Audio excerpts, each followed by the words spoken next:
Hello friends, welcome to B N world. क्या आप सच में अब तंग आ गए हैं इस ज़िंदगी से कि एक के बाद एक आपको ही परेशानी का सामना करना पड़ रहा है?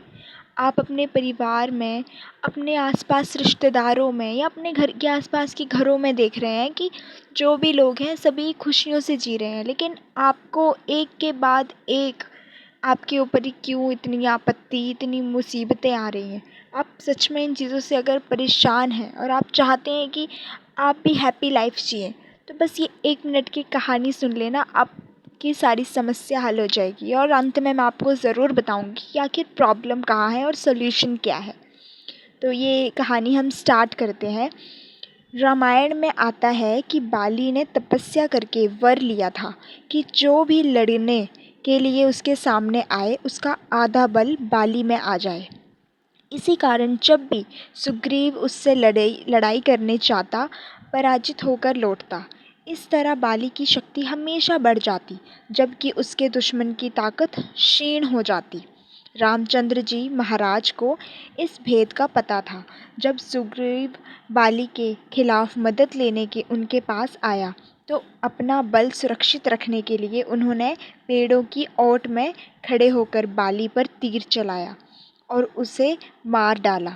मरते समय बाली ने रामचंद्र जी महाराज से कहा, मैं बेकसूर था, मैंने आपका कुछ नहीं बिगाड़ा था। अब इसका हिसाब आपको अगले जन्म में देना पड़ेगा। अगले जन्म में रामचंद्र जी कृष्ण महाराज बने और बाली भील बना। जब कृष्ण महाराज महाभारत के युद्ध के बाद एक दिन जंगल में पाँव पर पाँव रखकर सो रहे थे, तो बाली ने दूर से समझा कि कोई हिरण है, क्योंकि उसके पैर में पद्म का चिन्ह था, जो धूप में चमककर हिरण की आँख जैसा लग रहा था। उसने तीर कमान उठाया और निशाना बांधकर तीर छोड़ा, जो कृष्ण महाराज को लगा।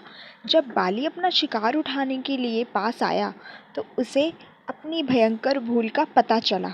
दोनों हाथ जोड़कर वह श्री कृष्ण जी से अपने घोर पाप की क्षमा मांगने लगा। उसी समय कृष्ण महाराज ने उसे पिछले जन्म की घटना सुनाई और समझाया कि इसमें उसका कोई दोष नहीं था, यह तो होना ही था। उन्हें अपने कर्मों का कर्ज चुकाना ही था।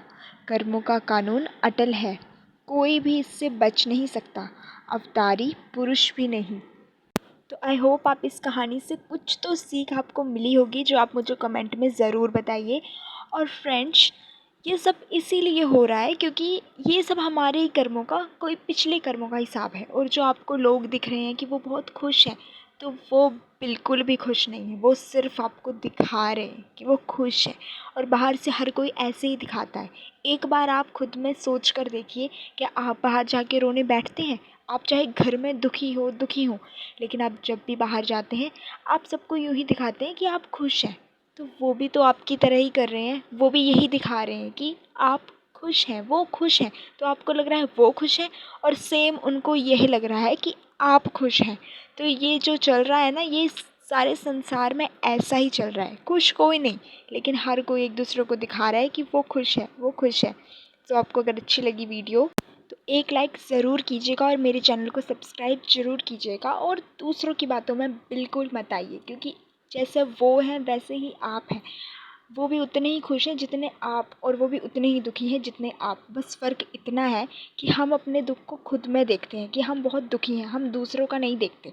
और दूसरों को हम दिखाते हैं कि हम खुश हैं, तो वो भी सेम वैसा ही सोच रहे हैं। अगर ये सोच के हम चले, तो हम अपनी लाइफ में काफ़ी हद तक बेटर लाइफ जी सकते हैं और अच्छे अच्छे काम कर सकते हैं, क्योंकि ये सब हमारे कर्मों का फल है। तो हमें ज़्यादा सोचना ही नहीं चाहिए, हमें बस इतना सोचना चाहिए कि हाँ, ये जो भी हो रहा है वो हमारे कर्मों का फल है। और अगर आप सच में भगवान में मानते हैं, तो आप कर्म में भी ज़रूर बिलीव करते होंगे। तो फ्रेंड्स, आज के लिए इतना ही। एंड एक कमेंट ज़रूर कीजिएगा, मेरे काम को सपोर्ट कीजिए। And like, comment, subscribe, share ज़रूर कीजिए। And that's it. Thanks for watching. Bye bye.